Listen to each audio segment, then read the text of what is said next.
Welcome to Suman TV. నేను మీ నవీన్. ప్రస్తుతం మనతో హోమియోపతిక్ ఎక్స్పర్ట్ డాక్టర్ చేతన్ రాజు గారు ఉన్నారు. హాయ్ సార్, నమస్తే అండి. నమస్తే సార్. సార్, పల్లెటూళ్ళలో పెద్దవాళ్ళని చూస్తే మనము అంటే ఒక 75-80 ఏళ్ళు ఉన్న వాళ్ళని చూస్తే అసలు నడిచేటప్పుడు ఎక్కడే కూడా అబ్బా కాళ్ళ నొప్పులు అనే మాట రాదు. ఏంటంటే ఏదో ఉంటే ఒకవేళ ఆ సపోర్ట్ కోసం ఏదన్నా ఒక స్టిక్ పట్టుకుంటారు. కానీ ఇప్పుడు జనరేషన్ చూస్తూ ఉంటే సార్ 20-25 ఏళ్ళకే అమ్మ అంత దూరం నేను నడచలేను, నా వల్ల కాదు, మోకాళ్ళ నొప్పులు ఉన్నాయంటారు. సో ఏంటంటే ఈ జనరేషన్కి మొత్తం మనం చూసుకుంటే లైఫ్ స్పాన్ అనేది తగ్గిపోయి రోగాలు అనేవి పెరిగిపోతూ ఉన్నాయి. సో ఈ మోకాళ్ళ నొప్పులు మెయిన్గా చిన్న ఏజ్లోనే రావడానికి రీజన్ ఏంటి? అదేవిధంగా బోన్ స్ట్రెంగ్త్ పెరగడం కోసం హోమియోపతిలో ఎట్లాంటి మెడిసిన్స్ ఉన్నాయి? ఒక పేషెంట్ వచ్చారు మన దగ్గర మోకాళ్ళ నొప్పుల ప్రాబ్లం తోటి. ఏజ్ ఏమో 52 ఏండ్లు. ఓకే. ఫీమేల్ పేషెంట్ ఉండేవాయి. ఆ అమ్మ మొత్తం బాధలు చెప్పుకునేటప్పుడు ఎంతసేపు చెప్పుకున్నారు, ఎంతసేపు బయట వెయిటింగ్ చేసిండ్రు. ఏం చేస్తుండే తెలుసా? ఇట్లా కూర్చొని వాళ్ళ బాబుతో మాట్లాడేటప్పుడు మసాజ్ ఇట్లా మోకాళ్ళకి మనతో మాట్లాడేటప్పుడు కూడా ఇట్లానే నడుస్తూనే ఉంది. అయితే ఏందమ్మా ఇట్లా నేను ఆపేసినాను అంటే నాకు నొప్పులు పెరుగుతున్నాయి. Okay okay. ఆపేసినాను అంటే నొప్పులు పెరుగుతున్నాయి నాకు. ఇట్లానే ఉంటా మొత్తం రోజు. ఇదే నా పని. టీవీ చూడడం, ఇది చేయడం, ఛానల్ మార్చడం, ఇది చేయడం. అది ఆపితే నాకు నొప్పి పెరుగుతుంది. గ్రేడ్ 3 ఆస్టియోఆర్థరైటిస్ ఉండే. Okay okay. అయితే వీళ్ళు 5 ఉంటారంట ఇంట్లో. 5 ఇంట్లో ఉంటే వాళ్ళ ఇల్లు మొత్తం ఎక్స్పెన్సెస్ నెలకు ఎంత ఉండాలి? మినిమం తక్కువ అన్న ఒక 15-20 వేలు అనుకోండి. 20 అంటే అన్ని రావాలి. పిల్లలు, బట్టలు, మళ్ళా పుస్తకాలు, తిండి గిండి, బయటికి పోవడం, ఇంటికి రావడం, కార్ ఖర్చు, బస్ ఖర్చు అన్ని మొత్తం కలిపి 1 లక్ష వస్తాయి కదా. వాళ్ళకు 15 లక్షలు అవుతుందంట. 15 లక్షలు. వాళ్ళ లైఫ్ స్టైల్ ఎట్లా ఉంది భయ్? పెద్ద ఇల్లు. మనం పెట్టుకునే దాన్ని బట్టి సార్. ఎందుకంటే ఇప్పుడు 20,000 జీతం సంపాదించేటోళ్ళు కూడా 15,000 ఖర్చు పెట్టుకుని 5,000 మిగిలించుకుంటా ఉన్నారు. ₹1,00,000 వచ్చేటోడికి సరిపోవట్లేదు. అయితే ఏంది వాళ్ళు రెగ్యులర్ అయిపోయారు, జర తగ్గినాయి వాళ్ళకు.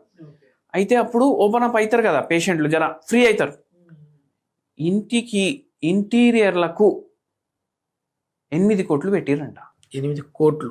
8 కోట్లు అంటే ఒక బండ ఈ గోడకు పెట్టాలంటే ఆయన ఏడికో జపానో జర్మనీకి పోయి అక్కడ నుంచి తీసుకొని వస్తారు, పెడతారు. అంటే ఇప్పుడు షాక్ కదా మనిషి. అయితే ఇప్పుడు వాళ్ళు ఏదైతే బండ వేసిరు కదా ఇంట్లో, మళ్ళీ వాళ్ళు ఇల్లు బట్టి కూడా ఒక 7-8 ఏళ్ళు అయింది. బండ వేసిండ్రు కదా ఇంట్లో, ఆ బండ కూడా ఇంపోర్టెడ్ బయటికి వెళ్ళి మళ్ళీ వెట్రిఫైడ్. అంటే ఎంత షైనింగ్ ఉంటుంది, గ్లాస్ లాగా ఉంటుంది. ఓకే, గ్లాస్ లాగా ఉంటుంది. ఇప్పుడు వీళ్ళు ఉంటున్నారు దాంట్లో. నాకు అర్థమైందంటే అట్లాంటి బండల మీద నడిచినా కూడా మోకాళ్ళు అరిగిపోతాయి. కరెక్ట్ అన్నారు మీరు. ఇప్పుడు వాళ్ళకు ఎట్లా అంటే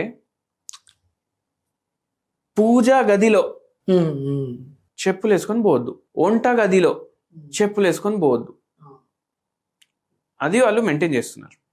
లేడీస్ ఏం చేస్తారు? వంటలు ఎంతసేపు చేస్తారు? రోజు నిలబడి చాలాసేపు చేస్తారు. మార్నింగ్ ఒక 1.5 గంట చేస్తారు, మధ్యాహ్నం ఒక గంటన్నర, మళ్ళా నైట్ ఒక గంట. 4 గంటలు అయితే నిల్చొని ఉండాలి కదా బండరాయి మీద. ఖచ్చితంగా. ఇప్పుడు మీరు ఒకటి గుర్తు చేసుకోండి. మీ నాయన వాళ్ళ నాయన, మీ తాత ఎంత స్ట్రాంగ్ ఉంటుండే. అవును. మా నాయన వాళ్ళ నాయన కూడా ఫుల్ స్ట్రాంగ్, పత్తడిపోటు బాడీ ఉంటుండే వాళ్ళది. ఊరికాడ అన్ని పనులు చేసుకుంటా, ఎంత సౌకారు ఉన్నా, ఎంత గరీబుడు, సేమ్ లైఫ్ స్టైల్ ఉంటుండే వాళ్ళది. ఇప్పుడు ఇంటికాడ లోపట బండరాయి ఉంటుండే, ఈ టైల్స్ అయితే ఉండకపోతుండే కదా. అవును. మళ్ళా ఇప్పుడు ఈ టైల్స్ ఉంటాయి ఇంటికాడ అందరు. ఆ టైల్స్ అంటే అంత మీరు ఎంత ఎదిగితే, ఎంత డబ్బు ఖర్చు పెట్టి ఏదైనా లగ్జరీ అలవాటు మనం చేసుకుంటే మనకు అంత రోగాలు వస్తాయి. ఇప్పుడు ఈ బండరాయిలు ఊర్లో ఉంటాయి, వాళ్ళకి మోకాళ్ళ నొప్పులు తక్కువ ఉంటాయి. మీకు గమనించండి. నిజమే. ఎందుకు? మనం దాని మీద నిల్చున్నా, నడుస్తున్నా మనకు ఫిజియోథెరపీ అవుతుంది. మనకు ఆర్చెస్ ఉంటాయి మన ఫీట్లా, అంటే పాయింట్లు ఉంటాయి. Acupuncture points. అక్యుపంక్చర్ పాయింట్లు కాదు, మన బాడీ డిజైనింగ్ ప్రకారం పాయింట్లు ఉంటాయి. ఆ పాయింట్లు ఏం చేస్తాయి? ఏ కాడ ఎంత వెయిట్ పడాలి. Okay okay. దేవుడు అట్లా డిజైన్ చేసింది మన బాడీని. దేవుడు అట్లా డిజైన్ చేసింది మన బాడీని. మనం ఏం చేస్తాం? ఇట్లా పాలిష్ బండలు వేసుకొని టైల్స్ అనే దానికి పేరు పెట్టి, వెట్రిఫైడ్ అని పేరు పెట్టి, అవి టెంపరేచర్ కూడా దాన్ని చక్కగా ఉండదు. ఇప్పుడు మన బండరాయి ఉంది అనుకోండి, ఉమ్, ఉమ్. అట్మాస్ఫియర్ టెంపరేచర్ ఎట్లుంది ఆ బండరాయి టెంపరేచర్ కూడా జర సిమిలర్ ఉంటుంది, అనివేర్ ఉంటుంది దాని సర్ఫేస్ కూడా. ఇక్కడ చలికాలంలో మరీ చల్లగా అయిపోతాయి, వేడి కాలంలో ఇంకా వేడిగా అయిపోతాయి ఈ వేరేవి కొత్తవి. అయితే దానివల్ల కూడా మన వెయిట్ డిస్ట్రిబ్యూషన్ ఎట్లయితే ఉండాలి పాదాలకు అది చేంజ్ అయిపోతుంది. దాంతో పాదాల్లో స్వెల్లింగ్, మోకాల్లో నొప్పి, ఈ ఉంటాయి కదా హిప్ జాయింట్స్, ఈ చిప్పలు పాడవడం ఇట్లా అవుతుంది. సో ఈ పేషెంట్లో కూడా అట్లా అయింది. ఇప్పుడు మనం ఇప్పుడు చూడండి చిన్న పల్లెటూరు అనుకోండి, అక్కడ మోకాలు నొప్పి పేషెంట్లు తక్కువ ఉంటారు. ఎందుకంటే వాళ్ళకి సాధనాలే ఉండవు కదా, ఒక్క కాడికి ఇంటికి కాడికి పోవాలంటే వాకింగ్ పోతారు వాళ్ళు 1.5 కిలోమీటర్ 2 కిలోమీటర్స్. మనలాగా యాక్టివ్ వేసుకొని బర్రని వెళ్ళిపోరు వాళ్ళు, అవునా కదా. అయితే షుగర్ పేషెంట్లు తక్కువ ఉంటారు, మోకాలు నొప్పి పేషెంట్లు తక్కువ ఉంటారు. అందుకే డాక్టర్లు అందరూ సిటీకి వచ్చి పెడతా ఉంటారు హాస్పిటల్స్.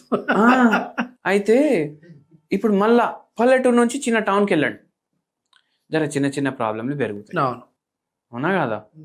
ఇంకా పెద్ద సిటీకి రండి, మోకాలు నొప్పి, షుగర్ వ్యాధి, బీపీ వ్యాధి, ఈ పేషెంట్లు పెరుగుతారు.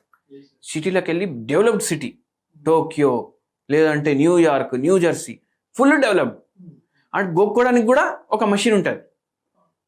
సో అప్పుడు ఏమైపోతాయి, ఇంకా రోగాలు పెరుగుతాయి, క్యాన్సర్ వ్యాధులు, ఆటో ఇమ్యూన్ ప్రాబ్లంలు, ఇవన్నీ. ఎంత డెవలప్మెంట్ అవుతున్నాం మనం, మన శరీరానికి అంత హాని చేస్తున్నాం, సింప్లిసిటీ మనం లీడ్ చేస్తలేం. మళ్ళా ఈ టైల్స్ ఉన్నాయి అంటే మళ్ళీ యాక్యుప్రెషర్ చెప్పులు వేసుకుంటాం. మనకు ఫ్రీలా బండరాయి మీద యాక్యుప్రెషర్ అవుతుండే కదా, మట్టిలో నడిస్తే యాక్యుప్రెషర్ అవుతుంది కదా, మళ్ళీ చెప్పులు ఎందుకు మనకు, అవునా కదా.